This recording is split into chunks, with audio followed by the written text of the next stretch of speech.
My body and I seem to be at war with each other about half the time. Sometimes it warns me when something bad is about to happen, or when I'm working too much, or when I need to eat certain foods. And at other times, its laziness and desire for comfort keeps me from doing things that could later be in my best interest. I bring this up because a couple weeks ago, I was really stressed out from working. I was being pulled between what I wanted to do, what my body wanted to do, and how other people were needing me to show up for them. And my body completely broke down. I was sick and weak and lethargic at a time when I really needed the energy to work and to be social. And I talk to myself a lot about the importance of listening to my body, but I'm realizing that sometimes I need to flip the script and make my body listen to me.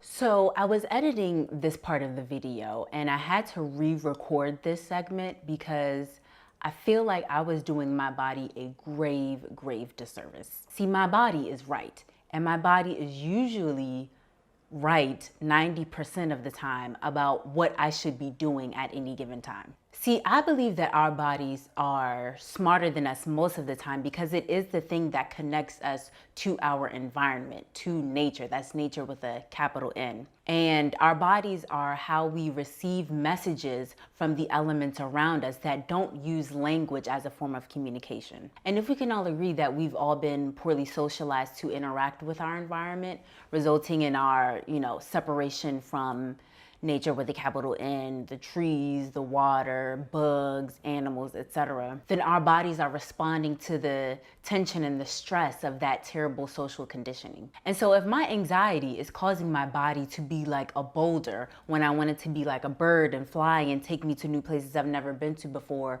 or when I want it to be like water and flex and fluctuate in situations that require a little bit more flexibility, then guess what? I'm going to camp out until those stones loosen up because I have to be true to my authentic nature. It's our social conditioning that tells us that we have to be one way, that we have to assimilate to whatever the social norm is. And the truth is, I am a recluse. I am very susceptible to hermit-like behavior. That's how I feel fulfilled and that's how I feel recharged. At the same time though, I know that social isolation can be stressful on the body if it skews too much in one direction. Because human beings are social beings, we need interaction and interdependency with and on each other. And it's hard because I do want to engage with the world and see my friends and do all of the things. So I try to accommodate that. And so that's the real story of this week. It's not the war against my body. It's the war that my body wages against a world that refuses to make space for it. I'm on my way to get some blood work because I haven't been feeling well the past week and a half or so. But I'm scared. I don't like news. I'm about to see if they can give me one of those. I feel like they have like that numbing cream. I'm gonna see if they can give me that.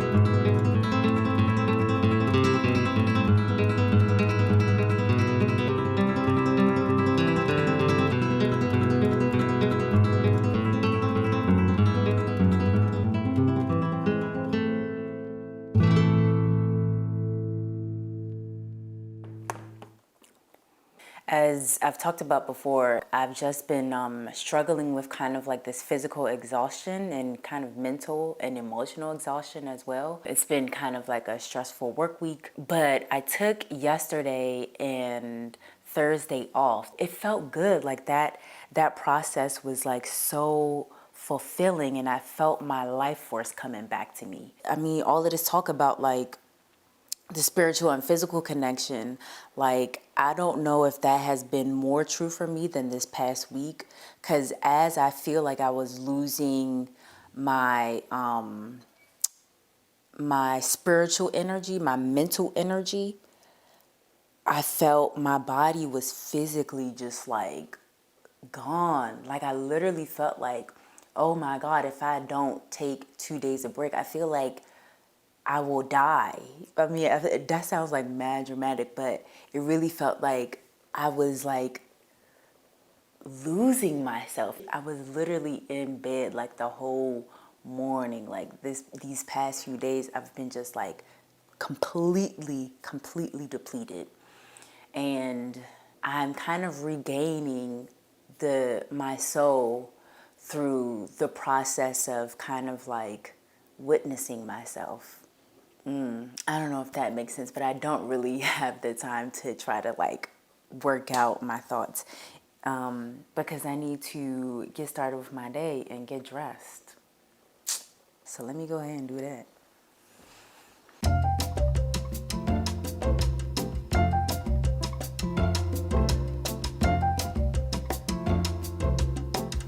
So against my better judgment, I'm going to be meeting my friend Theo for a brunch. It is his birthday, so I couldn't really cancel on him.